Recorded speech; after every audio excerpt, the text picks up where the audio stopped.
Good afternoon, everyone. It's great to have you with us for Live Since You Asked, our second version. And we're really happy to have with us Pat Connaughton, the class of 2011 state championship basketball player for St. John's, probably far more important than anything you've ever done in the NBA. But Pat, thanks for making some time to be with us today. Yeah, definitely. Always great to see you and talk to other prep community people. Usually it's in person, but given the circumstances, this is going to be fun. Yeah, this is the next best thing. For those listening, we were reminiscing of a few years ago when Pat was a student at St. John's and I was the principal and my office was in Ben Hall. He had a good time of kind of every once in a while going in my office, sitting in my chair and putting his feet up on the desk and making himself at home. So we've always had kind of a good give and take relationship. Absolutely. I think, I did it more often when I wasn't a student after my graduation, just to hedge my bets. But I definitely got it done once or twice while I was there. Unfortunately, we couldn't find the pictures. Yeah. Again, Pat, we really appreciate you taking some time. What we're going to do is I'm just going to ask you a couple questions. We've got about 85, 90 students from St. John's on board with us, so we're going to open the floor to their questions and I'll ask them for you. But can you talk a little bit? You've done you've done some videos for us. You've talked about it, but just in general terms for our students that are at the prep now, can you talk a little bit about your 9 years out of St. John's, basketball player, baseball player at Notre Dame, made the dean's list, did good academic work at Notre Dame. You're doing some great stuff now. What does St. John's Prep mean to you? I think St. John's Prep was really where it all started. My parents might give me a hard time for not saying it started with them, but they also made the decision for me to go to St. John's Prep initially. So it is also to their credit. But for me, sports were always something that I loved to do, but my parents always preached, there's more to life than just sports. And if sports mean that much to you, you'll find a way to work hard and accomplish things in them as well as, bettering yourself as a young man. And I think, St. John's Prep did that for me. You come into St. John's, at least obviously when I was back at St. John's, as a freshman in high school, as a 14-year-old kid, there's some maturity that has to happen. There's some things that, you have to go through both from a mistake standpoint, but also from, a growth standpoint. And I think, I was able to do that at St. John's. St. John's was really able to help me out in those fields. And I'd say, one of the biggest things I learned at St. John's very quickly was time management. And time management has stuck with me my entire life.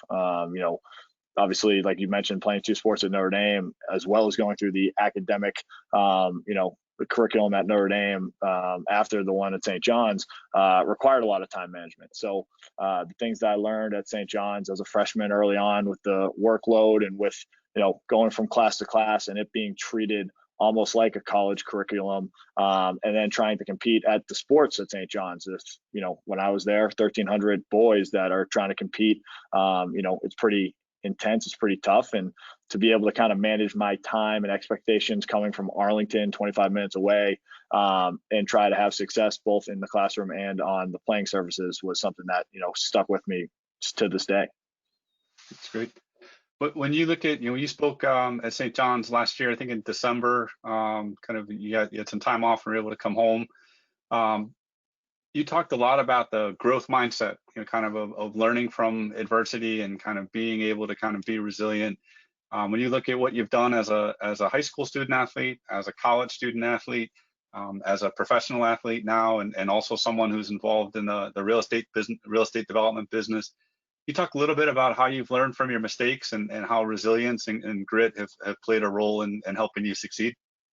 Yeah, for sure. I think, first and foremost, something people may not know is, I didn't make varsity basketball as a freshman right away. Dan Latart, which still remain very close to him to this day, might give me a hard time for this, but he was the one responsible for cutting me to start. It didn't last long. I ended up obviously finishing the year with varsity and starting and doing some things there. But I think for every student at St. John's Prep, the athletics there can give you a rude awakening relatively quickly. And it's not necessarily like the growth mindset that I believe in is not necessarily the result, but how you deal with the result, because results can change.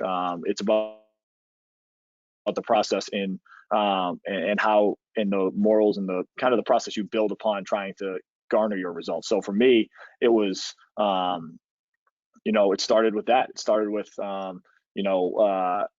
understanding that to have success and to reach the dreams that I wanted to reach, there were going to be some speed bumps along the way. And, that mindset of it's not the end all be all, but it's just how do you utilize failure to transition it into fuel for the fire, if you will, is kind of how I look at it. So, I was never one of the phenoms that, grew up destined to go to the NBA, destined to play sports at Division I level. Everything I did, I had to work hard for. And so, for me, it was kind of always having that chip on my shoulder, always understanding that there aren't going to be a lot of people that believe in me, but as long as the people closest believe in me, and I most importantly believe in myself, no matter what comes my way, I can, work through. And that's something that I've tried to do at every level.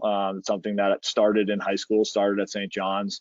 A lot of times, going to a high school far away, I didn't know anybody when I went to St. John's Prep. I didn't go there because I had friends that were going there. I went there strictly because of the reputation of the education that St. John's instills. And for me, that can be daunting as a 14-year-old kid, but what do you make of it? And that was kind of the first speed bump I had to overcome. To this day, my best friends come from St. John's Prep. So I feel like I overcame that one pretty well. And then obviously from a sports standpoint, there were speed bumps all along the way. So to be able to kind of navigate those. And then as I got to become a pro athlete, it's reverse. The stereotypes is that you're just an athlete, that you may not have the ability to succeed in the business world or in things outside. And ever since I was a student at St. John's Prep, it was about developing myself as a whole person, as a whole young man. And I think for me now, it's about making sure basketball is obviously my number one priority, but how am I setting myself up for life when basketball is over? How am I getting involved in other things? And for me specifically, that's real estate, and that's something that I'm passionate about, but that's something that a lot of people, don't give me credit for or don't think I can do because I am a pro athlete. So it's kind of funny how it's come full circle. And one of the other areas of your life that I'd love to talk a little bit about is your second favorite principal. I'm assuming that I'm your first because I was there, but your second favorite principal, Dr. Crowley, our current principal, always talks with our students about servant leadership and about influencing every situation that we encounter for the benefit of others. And you've done some great work with the With Us Foundation and really kind of channeling some of your success to benefit others. Can you talk a little bit about what motivated you to think about kind of the people that helped you get here and how that foundation has empowered you to influence situations for the benefit of others? Yeah. For me, first and foremost, I always kind of said to myself in the back of my head, if I was ever fortunate to be a professional athlete, I would never want to forget where I came from. And it's kind of just a part of who I am. It started as a young age. I have a big extended family. So family's always been important to me. I've been fortunate that the places that have been a part of my journey have taken family community very seriously. The town of Arlington I grew up in, helped shape who I am. The people, my coaches in Little League, I remain close with. The town itself, I remain connected with. From there, I went to this place, Fidelity House, that was in the same town, and that was very community oriented. And from there, obviously, I went to St. John's Prep, very community oriented. 9 years out of St. John's Prep, professional athlete, and I'm obviously still back at St. John's every single summer. Notre Dame itself, very community oriented. The alumni that come from Notre Dame always go back. I'm back there every single year. I stay connected there. So that family, that community, that sense of doing things for others has always been a part of my life. So when I got to become and fortunate to achieve my dream of being a professional athlete, I wanted to figure out a way to give back to those people and to those places. And that's kind of just genuinely how it started. Obviously, going to the undergrad business school at Notre Dame, I wanted to, do it in the best way that I could research possible. And, starting a 501c3 isn't easy, but I was able to do it. I was able to, go through all that whole process and give back through my foundation to those people and to those places that have meant a lot to me. And and I started my rookie year. It didn't really get fully underway until probably, IRS regulations wise, probably until my second year. And it's grown exponentially every single year. We started just doing, camps and clinics, and we continue to do camps and clinics, for kids back home, for kids in different areas, because of what sports in general have taught me, not just on the field and on the playing surface, but all the things that it teaches you outside of athletics, such as leadership, hard work, teamwork, things that translate over to other areas of your life besides sports.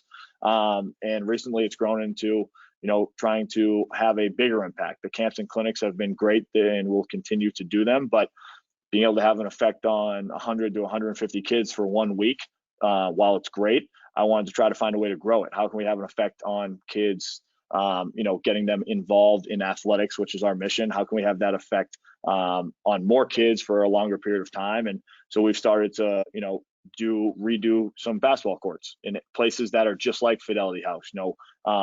We want to partner with places like St. John's Prep, the court at St. John's Prep. It gives the ability for thousands of kids to use that and to learn those type of translatable values that sports give us, just because it's there. And I think that's what I've tried to do with the foundation. That's the next step to it. So there's courts all over the place, across the United States and maybe someday internationally, where there are thousands of kids that play on those courts yearly, as opposed to just being able to affect 150 kids weekly. It's pretty amazing that you've met with a lot of success, but one of the things that you're really that I'm really impressed about is as I've said to you every once in a while, you're still the normal everyday guy that used to walk around the hallways of St. John's, and you're really trying to channel your success, to kind of help others. And we've talked a lot about what you've done in the NBA to help other rookies kind of come to understand, to help rookies come to understand how to think in a business way, in a positive way. When you think about that work you've done with rookies, and you think about the fact that you've got now close to 120 St. John's Prep students, you're a pretty popular guy. That's a pretty big number for a Thursday afternoon. They're all here for you, man. Yeah, I doubt that very much, but probably tired of seeing my face at this point in time. But what advice would you give to St. John's Prep students who have big dreams, and as they're looking to the future? Whether they're a sixth grader just starting out on a journey, or a senior who's kind of, had some challenges this year, given that, spring sports are potentially shortened, and, we're not in school right now. What advice would you give current prep students as they look to the future? I would say the biggest thing is, I think it all starts with you. It starts with you looking yourself in the mirror. When I was a kid, ever since I can remember, I dreamt of being a professional athlete. It was what I was always drawn to sports. It was always something that I wanted to do. But it doesn't just happen. So I would say there's a lot of kids that dream of being a professional athlete, that want to be a professional athlete. But what makes professional athletes is not the dream, but how they look themselves in the mirror and how they're working towards that dream each and every single day.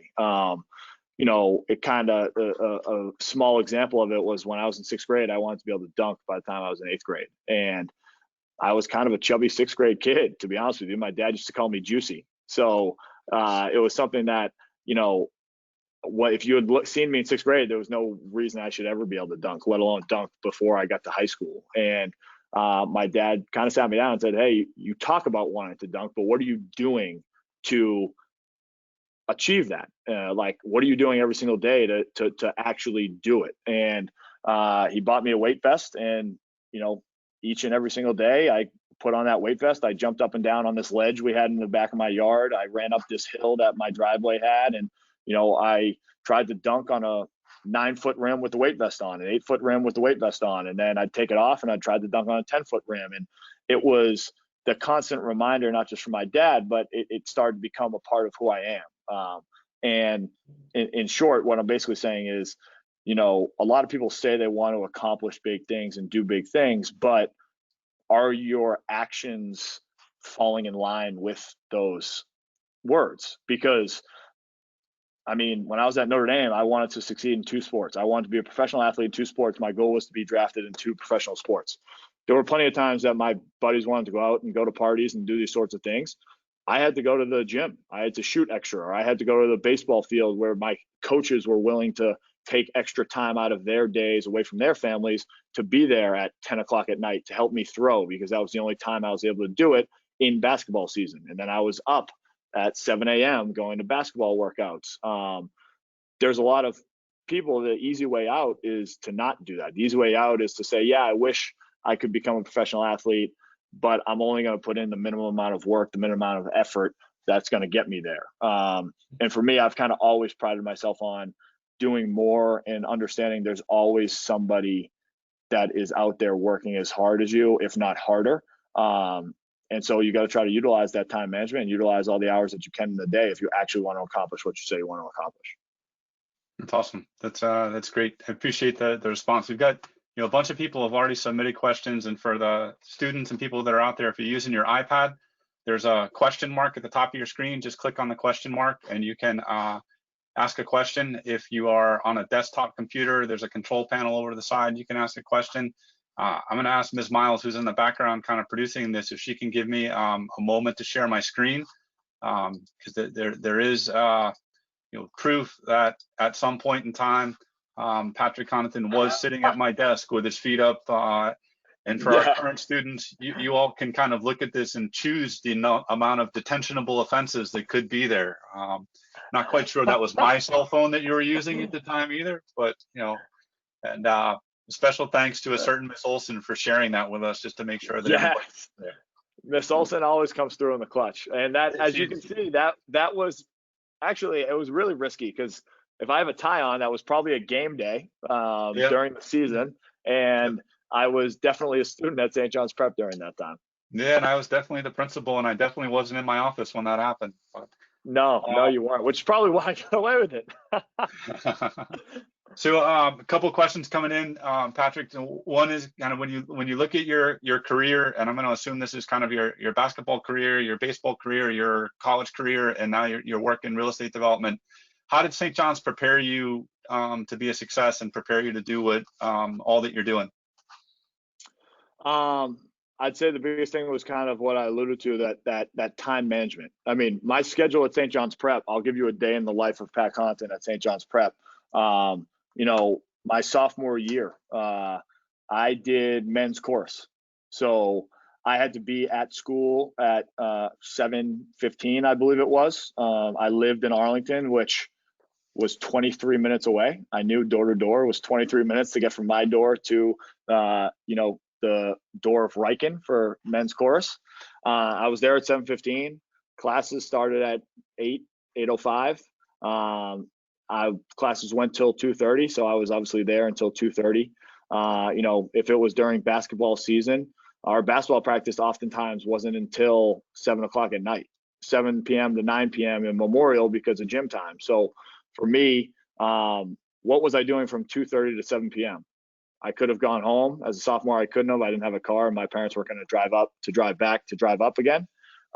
So from 2:30 to 7 or to 6, I had to find time to eat. I had to find time to get all my homework done, because by the time I got home, it was going to be 9:30, 10 o'clock, and I had to be up again at 6:15 the next day. So that time management was important. I spent probably, let's be honest, from 2:30 to 3:15 hanging around with some of my buddies who were still there, waiting for their parents to pick them up, in student commons, in Como, wherever it was. And then, from 3:30 to 5 o'clock, 5:30, I was in the library. I found a quiet space and I tried to get all my homework done during that time. I put my head down and I tried to get as much of my homework done as I could from 3:30 to 5:30. Oftentimes I'd walk to Supreme, or I'd walk to Giovanni's, which used to be at the bottom of the hill, to get something to eat. I'd be back around the gym around 6. If I had any more homework to finish up for a half hour, I would. And guys would start getting to practice around 6:15, 6:30. So I'd be getting ready for practice, and I'd be practicing from 7 to 9, 9:15, and then I'd be home again by 9:45. My mom would have something left over for me for dinner, and I'd be in bed by 10:30, 11 o'clock. Then you get to do it all over again the next day. All over again, day in and day out. Good. question about, you had, I was probably one of your only fans outside of your family here in New England when you took the Celtics on last year in the playoffs. But, when you think about, I took a lot of heat for that in my family, but that's okay. When you think about, the difference between a regular season NBA game and a playoff game, how stressful is it when you guys are getting ready and going into the playoffs versus regular season? So it's a different atmosphere. I'd be lying if I said it wasn't, and I'd be lying if I said every basketball game is just a basketball game. The playoffs bring about a different atmosphere. For me personally, obviously being a kid that grew up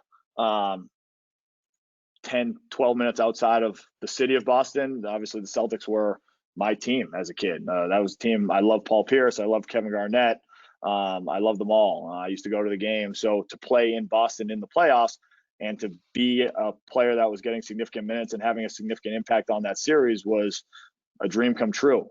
But I think one thing that I've learned is at the professional level, technically at any level, but it really comes to fruition at the professional level, is it's a lot more mental than I think people give it credit for. Everyone sees the physical. Everyone sees the physical dominance of guys like Giannis and LeBron and the athleticism that I showed in the dunk contest and the physical attributes that professional athletes have. But it's the mental attributes that I think keep them as professional athletes. And part of that mental toughness, if you will, is being able to focus on the task at hand and block out the distractions. So, playing in Boston, playing again in my hometown in front of a lot of friends and family, as Dr. Harvey mentioned, some friends and family that were true friends and family and loyal, and some friends and family that are no longer friends and family. It was a mental test more than anything else, and it was understanding, hey, we were in Boston for 4 straight days. We got in the day before game, we had a day off, we had a game, and then we went back home the next day.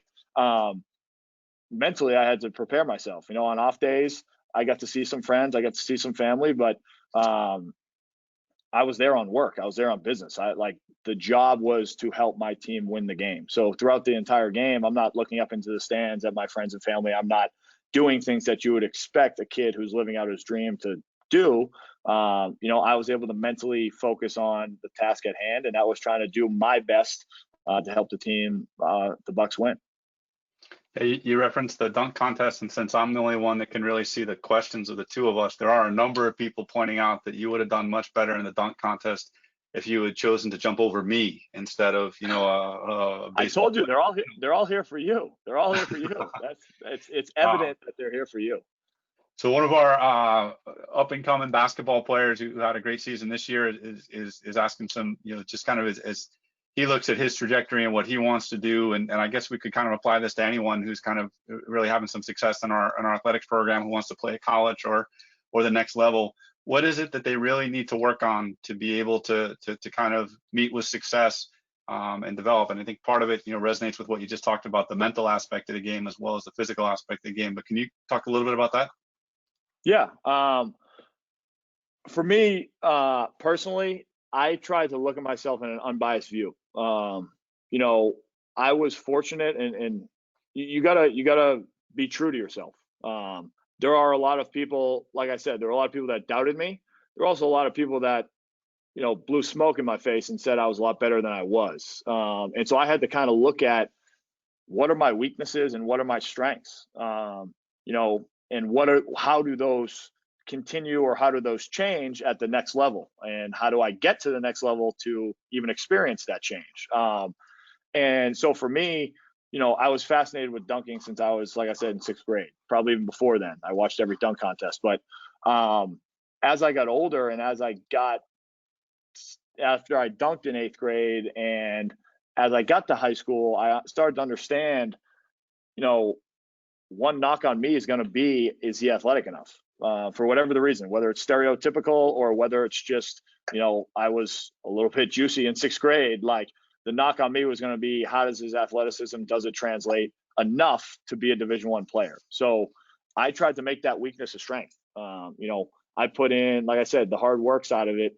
I worked for my dad as he was a general contractor. I worked on construction sites 7th, 8th, 9th grade. But 9th grade summer, he made a deal with me, and he said, you can work for me from 9 to 3 like you do, or if you really mean what you say about trying to be a Division I athlete, you can put that same amount of time into your body and try to change your body and try to make athleticism a strength as opposed to a weakness. And so every single day I went to Athletic Evolution with Eric, where I grew up and learned how to, train my body fit, strength and conditioning wise. And I was there from 9 to 3 every single day. I'd work on legs and, strength from 9 to 11. I'd work on cardio and conditioning from, 12 to 2, and I'd get lunch in between. But, I really tried to look myself in the mirror and say, what are my weaknesses and how do I change those weaknesses? There was a line that I heard that I have always remembered is, a fence is only as strong as its weakest link. And you can apply that to yourself. What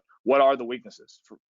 At this level, it's my left hand. I'm right hand dominant. So every single day I work on dribbling with my left hand. Even though it's a quarantine, I can dribble around my apartment with my left hand all day, every day, until the neighbors below me knock on my door and yell at me. But I know that's one of my weaknesses right now, and that's something that I have to improve on. And anybody and everyone can do that in their athletic careers at any point in time. Yeah, a couple of people are asking you along the lines of your dribbling with your left hand in your apartment. How are you staying in shape, during the pandemic? And how are you able to kind of do that? And what advice do you have for our students as they're doing remote learning, and some of our student athletes that are, kind of their seasons have been shortened so far, and we'll see how it all plays out. But how do you stay active amidst all of that we're dealing with right now? Yeah, and it's a similar concept that keeps coming up, but it's about that work ethic. Everyone has a reason why not to do something, or why to stay home, or I can't figure it out, or the gym's shut down, St. John's is shut down, we're not playing this summer, so we don't need to be as in shape or as ready.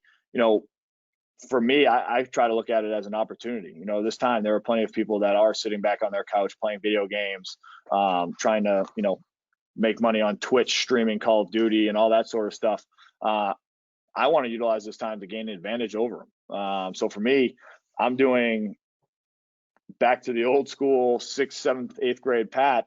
I'm outside running hills across the street from my apartment, right down by the lakefront. There's 100 steps on one of them. I'm running up those 100 steps as many times as I can. I'm running up the hill right next to it as many times as I can.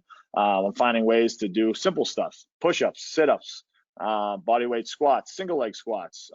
There's so many things that you can do to help better yourself as an athlete that you don't even realize. You don't need all the fancy stuff that you see on social media nowadays. I was just talking to our strength and conditioning coaches, and nowadays everyone thinks you need a tire or watermelons or whatever to do some weird, cool social media frenzy workout. The general stuff is just as good. It's not as glamorous, it's not as flashy, but you'll be as exhausted after it, and you'll notice a difference if you can continue to do it day in and day out. We're kind of coming up on time, and maybe to kind of wrap things up, you guys, the Bucks. See, I continued to follow after you beat the Celtics. You guys having a pretty amazing season this year. Things are going really, really well, and then all of a sudden it came to a stop when the NBA kind of suspended operations. That's a loss for you. That's a change in plans. There's a bunch of students on that are listening to you right now that they had a change in plans with school. Some of them are coming to understand that they've never thought they'd ever say it, but they miss school. Some of our seniors are missing kind of significant portions of their senior season, and worried if they're going to have a senior season. How are you dealing with the loss of kind of what the momentum and the success that you had with your season this year, and kind of the disruption of the pandemic, and what advice could you pass on to prep students that are trying to process a really similar loss but in different ways? Yeah, I think it comes back to what we talked about as far as mental strength, mental toughness, mental focus. It's the mental side of it. And one thing I've always tried to keep in perspective for myself is I want to control what I can control. I can't control everything. I can't control the fact that COVID-19 is a pandemic and it ended our NBA season. I can control that if and when the NBA season comes back, I'll be ready. My teammates will be ready. We have that mindset. We stay in touch with each other. We have a group chat. I know other of my teammates are doing similar workouts to myself. They're finding ways to continue their workouts. Obviously, there are guys in the NBA who have been in the league for a long time. They have a house, they have a gym. Some of them are able to shoot hoops. I don't have that access, but everyone has access to their bodies and finding ways to work hard. And I think it's about how you look at it mentally. Obviously, you have to have some realistic views, and I have to see, hey, the fact of the matter is, we were doing great this year, but the things that we're building in Milwaukee, the things that we're building as of the Bucks, wasn't just to have one great year. That wasn't our goal. Obviously, our goal was to finish out this year. Our goal is to hopefully win a championship at the end of the day. But the things that we're building for are for the future. We want to have many great years. We want to be a championship contender for the next 5-10 years, whatever it may be. So you try to look at the full picture and try to have that same mentality of, hey, I can only control what I can control. Obviously, none of us can control what's going to happen over the next weeks, months with the COVID-19, with the virus. No one knows, but I can control what I can control. So I'm ready when and if my season come back. I'm ready by learning and doing some things. Like I read a lot of books nowadays on the real estate stuff. I want to understand it for while my projects are going on. I'm sure if I was in high school, for a first week or two, I'd be excited I wasn't in school. The second week or two, third week or two, I'd start to think, there's some educational things that I can do. There's some things that I need in order to have success when I get to college. If you're a senior, that's going to obviously come sooner than if you're a junior or a sophomore or a freshman. But what are things that you can control to make sure that you're making the best out of a tough situation is kind of how I always try to think of things. Awesome. That's great advice. And hopefully a lot of our students are listening to what you shared. So we started talking about kind of the important, what was the importance of St. John's, and we'll close with two prep related questions. What do you miss most about the prep, aside of course me, but what do you miss most about the prep, and what's your favorite prep memory? Your desk. No, I think, the thing I miss most about St. John's prep is just, I don't think you ever realize it. And look, it kind of contradicts what I've been saying. Like I took everything, I had a goal of becoming a professional athlete since I was a kid, but I took everything day by day. I worked as hard as I could each and every single day so that when I went to bed at 11 o'clock at night, knowing I had to get up at 6:15 for men's course the next morning, I was exhausted because I could look myself in the mirror and I could say, hey, I gave it all. I gave my all today. But I think that can also, like when I look back at St. John's prep, I just missed that time in my life. High school sports for me, and you're talking to a kid that has played at all levels. High school sports for me were still some of my greatest moments, greatest memories. I'd do a lot of things to get back and to play again in Memorial Gym, in front of my friends, in front of my family, to try to represent St. John's prep the best that I knew how, to try to win games, to try to compete with my teammates, for my coaches, for the school in general. And I think when I was in it, obviously you love it, but when you leave, you realize how much you loved it even more so. So don't take it for granted would be one of my, biggest encourages. And then from a memory standpoint, I had a lot of great memories at St. John's prep. The good memories and the bad memories, the heartbreaking losses my junior year in basketball, the heartbreaking loss my senior year in baseball, to winning a state championship. My goal ever since I got to St. John's prep wasn't to be the all-time leading scorer. It had nothing to do with accolades. I wanted to end the season on a win one year. I wanted to be the only team. I wanted to help my team to be the only team to win a state championship for St. John's prep in basketball, because we had never done it before. And there's only one team every year that can end on a win. And being able to do it my senior year, with one of my closest buddies, Connaughton, as the co-captain, the only two seniors on the team at that time, I think it meant a lot to me. And I think that was probably my greatest memory, because it kind of embodied everything. We played at the Garden that year. All the students came to support it. You were even there to support. Shockingly. Yeah, no, I'm kidding. But we were at least the co-line there. Like, your family didn't get mad at you for supporting me in those times. And it embodied everything. It embodied the community, it embodied the family atmosphere, it embodied you're playing and representing a place that has done so much for me. And it's still there. I mean, I still have pictures of it. I still have memories of it. I still sometimes read articles from the Salem News that talk about it. Like, those were a time in my life that I'll always remember, I'll always cherish. And one of the main reasons that, at the end of the day, someday I'd love to live back in Boston and be a part of St. John's Prep in another way. Awesome. Maybe you can take my job. You probably do it better than I do. See how it all goes. No, I just sit there with my feet on the desk, and that would be how the meetings go. So, Patrick, I want to respect your time, and we told everybody we'd wrap up around 3:30, but really appreciate you crafting some time for us, and just know, I had a chance to know you since you started at St. John's in 2007, and we're all exceptionally proud of you, not just because of all the great accomplishments and kind of the pedigree and being in the NBA.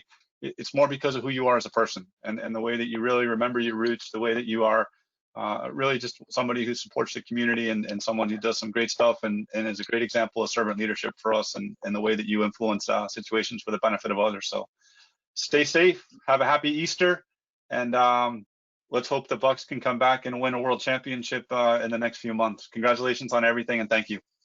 Appreciate you having me, Dr. Hartman. It means a lot. Thanks, everybody. And for our current students that are listening, keep an eye on Eagle Update. We're going to have some more live Since You Asked coming up next week, and we'll have even more over April break. So all sorts of different people to talk with. Have a wonderful Easter. Enjoy some downtime, and we'll talk to you soon. Stay safe and stay well, everyone. God bless you. Thanks, Patrick. Go Eagles.